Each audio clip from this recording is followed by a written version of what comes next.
السلام عليكم، مرحبا بكم جميعا. اليوم عندنا وصفة حلو سريع وهو خليط السينابون. ان شاء الله تجربوها او تعجبكم. قبل ما نبدا الفيديو ما تنسوش دعمي ودعم القناة باللايك والشير، واللي اول مرة يشوفني اسم القناة مطبخ رسيس يشترك في القناة ويفعل الجرس. عندي المكونات 4 أكواب دقيق بالأكواب المعيارية، 4 أكواب دقيق أو طحين.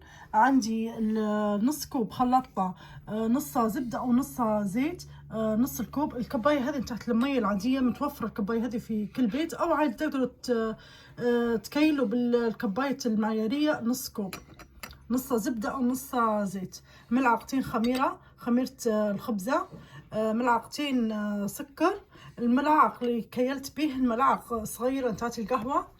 ملعقة بيكنج بودر أو خميرة الحلويات، نص كوب حليب بودرة، 3 ملاعق كبيرة زبادي، وملعقة صغيرة خل، ورشة ملح. تو حطيت الدقيق او الطحين. نعاود المقادير المكونات: 4 أكواب بالاكواب المعياريه دقيق او طحين، نص كوب حتى هو بالاكواب المعياريه، نص كوب حليب بودره، ملعقه نتاع القهوه نتاع السكر، ملعقه واحده بيكنج بودر، ملعقتين صغيرات سكر، ملعقتين خميرة الخبزة، نص ملعقة صغيرة خل، 3 ملاعق كبيرة ملاعق نتاعت الأكل زبادي أو ياغورت، رشة ملح. رشة الملح هذه نحطوها لجميع الحلويات نتاعنا.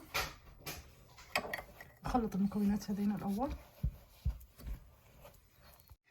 تو عندي قلنا نص الكوب خلطة زبدة، بين زبدة درجة حرارة الغرفة وزيت، نص الكوب مش كوب كامل.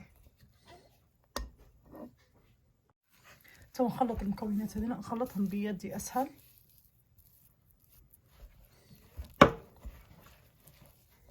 خلط الدقيق كله بالزبدة يقعد كيف الرمل. طبعا خليت القوام العجينة كيف الرمل. عندي مية دافية، نبدأ نعجن فيها. المية نصبها بشوية بشوية ونبدأ نعجن. توا قوام العجينة قاعد بالشكل هذا. الأمانة أني زدتها رشة، المية جت واجد، زدتها رشة دقيق بس طلعت معي العجينة كويسة. توا نغطيها بالسلوفان ونخليها تخمر حوالي نص ساعة في مكان دافئ. طبعا خمرت معي العجينة. نكسر العجينة بالشكل هذا.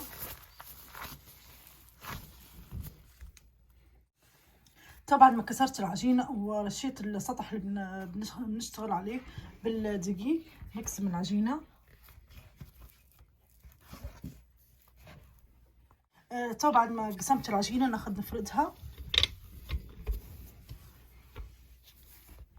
طبعا فردت العجينة. عندي أي قالب دائري، أي شيء حتى لو كوب تحلوا به.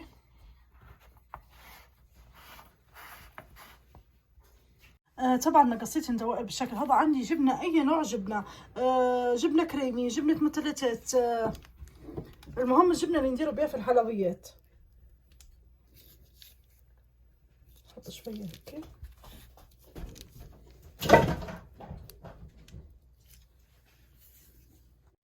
طبعا حطيت الجبنة نلفها هيك دوائر.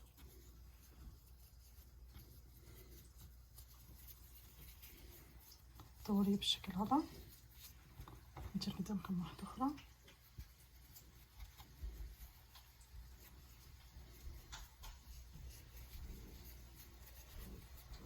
دوري بالشكل هذا. تو عندي الخليط هذا. الخليط هذا حنكتب لكم في صندوق الوصف. ملعقتين قرفة سينابون، ملعقتين سكر بودرة، ملعقة كاكاو خام.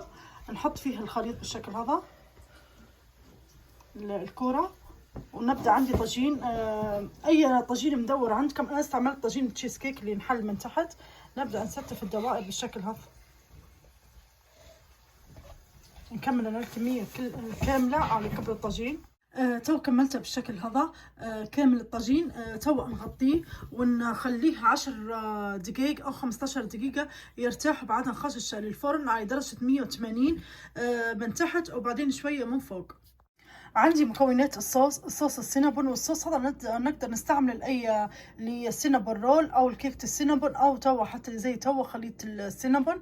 عندي نص علبة حليب محلى مكثف. عندي جبنة كريمي حوالي 7 أطراف أو ما يعادل 226 جرام. علبة قشطة وظرف كريمة.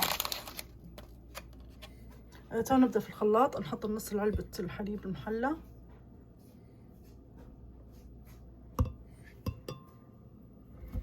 علبة القشطة،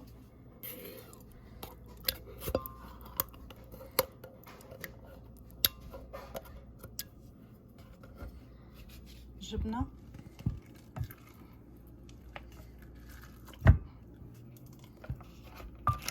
وظرف الكريمة.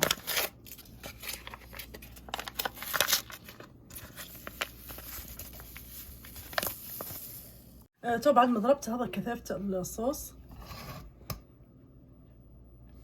هذا كثافته كيف ما قلنا ينفع للسينابون رول او الحلو اللي بنديروه اليوم خليط السينابون او كيكة السينابون. تو هذه بعد ما طابت خليتها بردت شوية بس حولتها من الطاجين. هذا الصوص اللي درناه نصبه فوقها.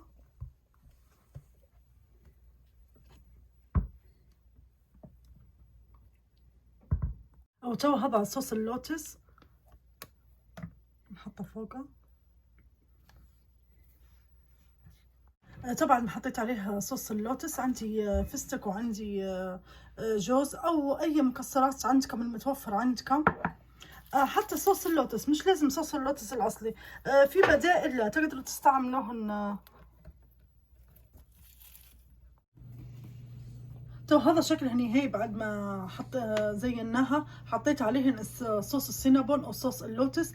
صوص اللوتس كيف ما قلنا فيه بدائل له تقدروا تستعملوه. وحطيت المكسرات، والمكسرات على حسب انتو اللي متوفر عندكم. نحلها قسمها. وهذا شكله. ان شاء الله تجربوها الوصفة وتعجبكم.